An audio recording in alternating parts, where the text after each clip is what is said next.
Sadguru Paramatmane Namaha. Shri Ramachandraya Namaha.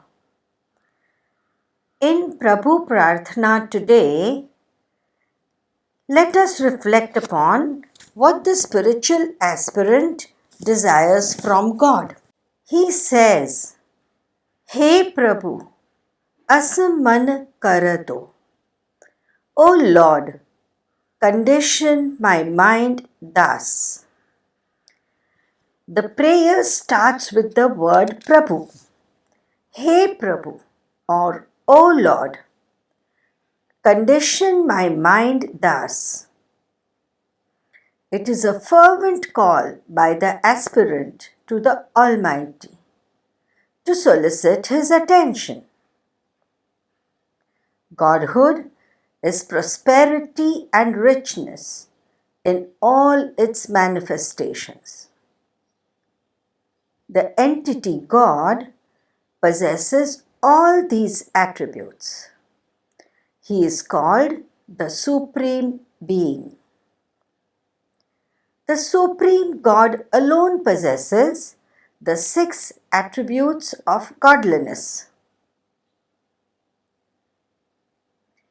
This is not a call to one God alone, but to the Supreme Being, the all-pervading.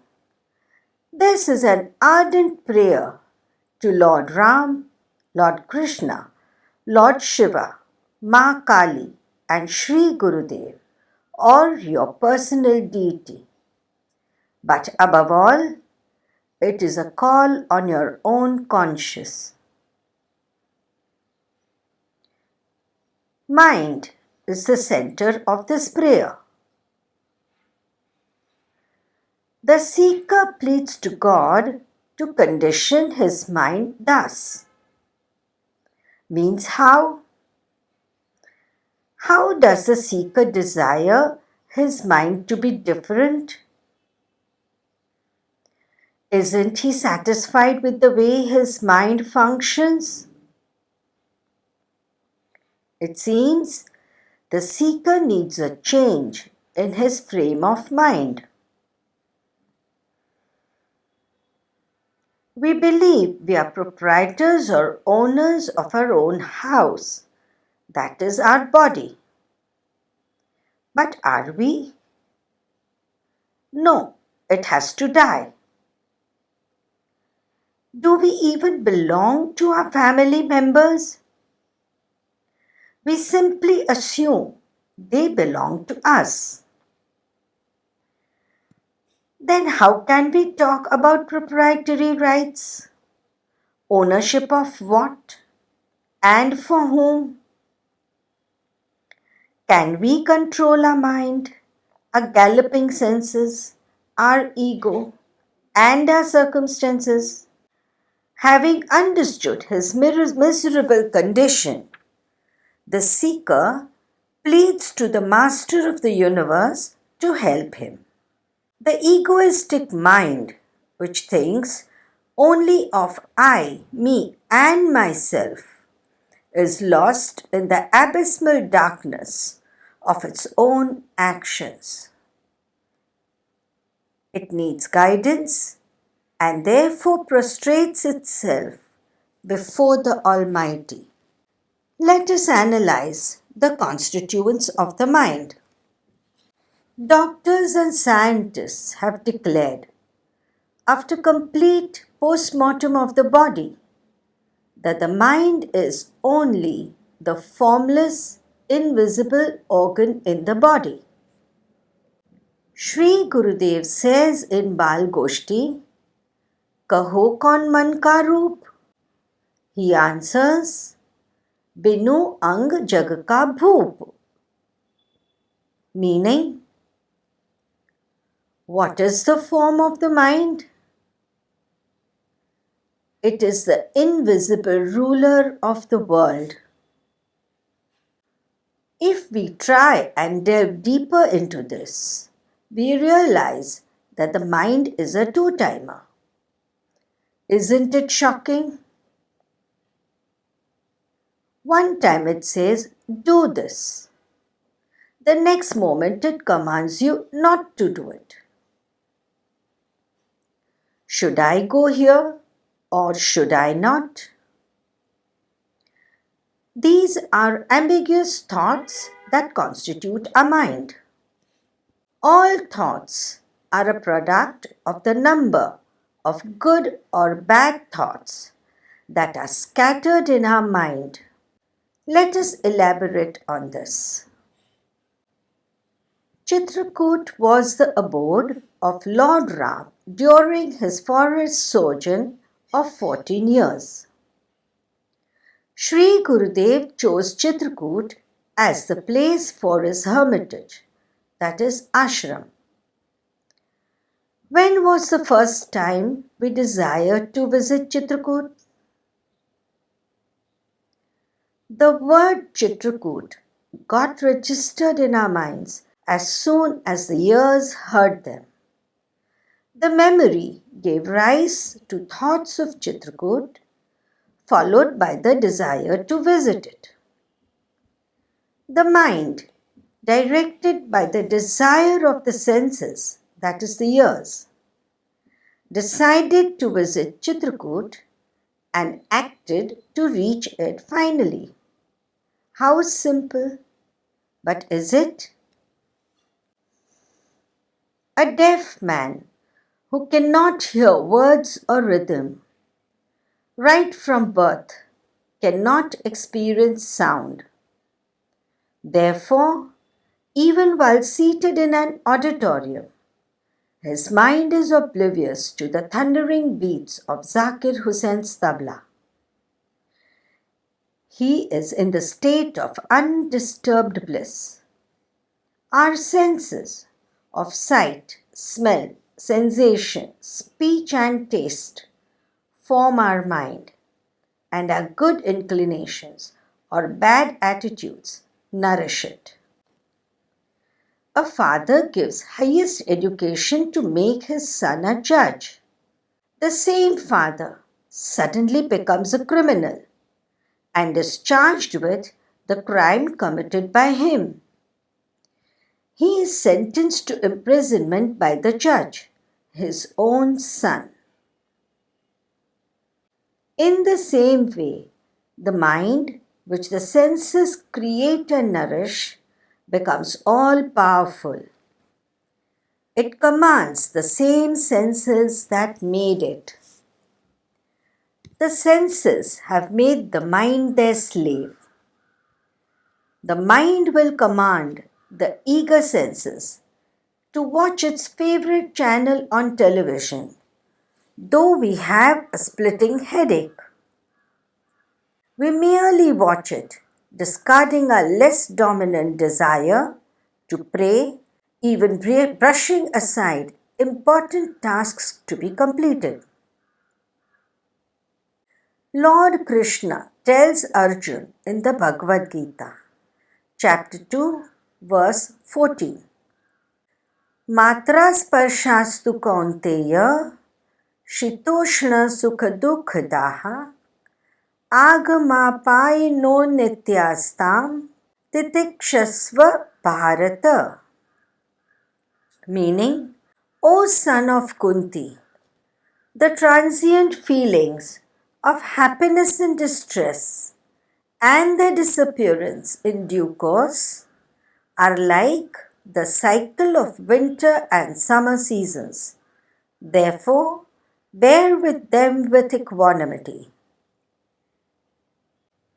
Thus, he who can command his mind is a saint, whereas he who is coaxed and compelled by his mind is a common man. Shri Gurudev has said in this couplet, मन क्षण जात विराग में क्षण माया के साथ बना थको कर जतन बहु पाहि Raghunath. Meaning, the mind is in a dilemma whether to accompany Maya, that is illusion, or Vairagya, that is renunciation. Gurudev says, The mind gets puzzled and fed up with such thoughts and asks Raghunathji to intervene and help it. To control such a fickle mind and to achieve forbearance, the devoted aspirant requests the all-powerful God. Asurari, Aghahari, He Hari, Janamana Banachari, He Prabhu, Asa Mann Kar Do. O God, the enemy of demons, the destroyer of sins, but above all, the saintly resident in our minds, please condition my mind thus. The demons of our mind, that is the evil thoughts, the wrong deeds, the lowly thoughts are no better than the real demons like Ravan, Kumbhakarna, Bakasur and Mahisasur. Goswami Tulsidasji says, Ravan means desire and attachment, that is moh. Kumbhakarna means ego, that is ahankar. And Meghnad means lust, that is kam. Such demonic enemies of the mind steer it towards evil and rob it of humanitarian values. Through all his 10 heads and 10 mouths, Ravan uttered only dragon-like words. The Ravans of modern society today speak 10 different talks through just one mouth.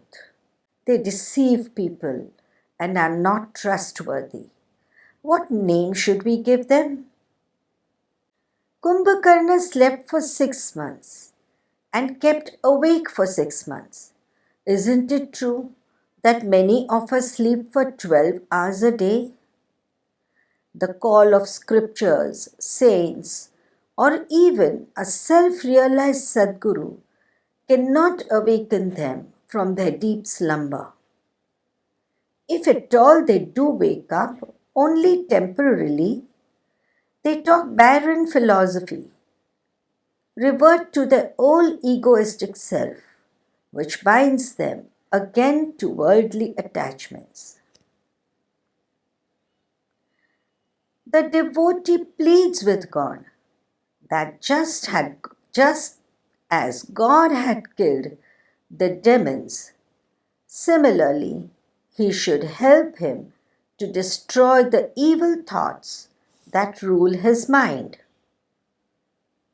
O Lord, the destroyer of sins, O Hari, please destroy my sins and evil inclinations. Man fears to commit sins of the body, like murder and theft, that can be caught and punished. Man, in a sheer, miserable, confused state, commits sins of the mind, like cheating, demeaning, and attacking a feeble mind. Eventually, termite-like thoughts eat up such a man's mind, where evil overrules the good. He becomes a compulsive sinner. He prays to Aghahari, the destroyer of sins, to help him cleanse such crimes committed by him. Hari may not pardon him, but help him to purify his mind.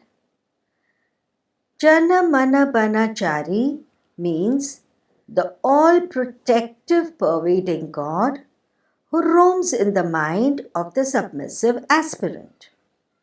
In Ramcharitmanas, Tulsidasji says, Asa Prabhu Hridaya Achata Avikari Sakala Jeev Jagadin Dukhari. He says, though such a God, who is pure and sanctified, resides in the minds and hearts of the people, yet every person in the world is miserable and unhappy. Sometimes, a man who possesses a valuable diamond is poor and hungry because he does not know the value of such a diamond. A knowledgeable jeweler gives him a very high price for it, with which he supports himself and makes himself comfortable. Likewise, a true seeker or devotee bhakta who surrenders himself totally to the divine understands the value of such a diamond. The diamond is none other than the Supreme Being. The jeweler is the Sadguru, and the value is prayer, bhajan, and Guru Mantra. The true seeker walks on the path shown by his Sadguru. The Bhakta, the devotee and disciple urge God to help him to get rid of all evils. He pleads to God to save him from committing any foolish or wrong action. Above all, he makes immense effort to purify himself in thought and deed. Only then can he request God to solve his problems, because now he deserves his help and guidance. God, who was till now a witness to his thoughts, gets activated to help the devotee to overcome his miseries. God actually resides in the heart of the true seeker. He activates the good forces within him and relieves him of his worries. Secondly, prayer reminds God of his kindness and benevolence. Prayer reminds the God within us to be alert, keeps the seeker alert, as well as help him fulfill the pious duties of this world. The seeker urges God to help him free his mind that is captivated inside the cocoon of evils, requests him to reside in it and guide him. He then revels in the aura of the luminous God within him. He becomes rich in thought, word, and action. He is not poor now. With a clear, crystal, steadfast, and calm mind, he can be more loving, giving, and sharing towards all. The devotee says, "Please make my mind such that it will be fit to be your abode.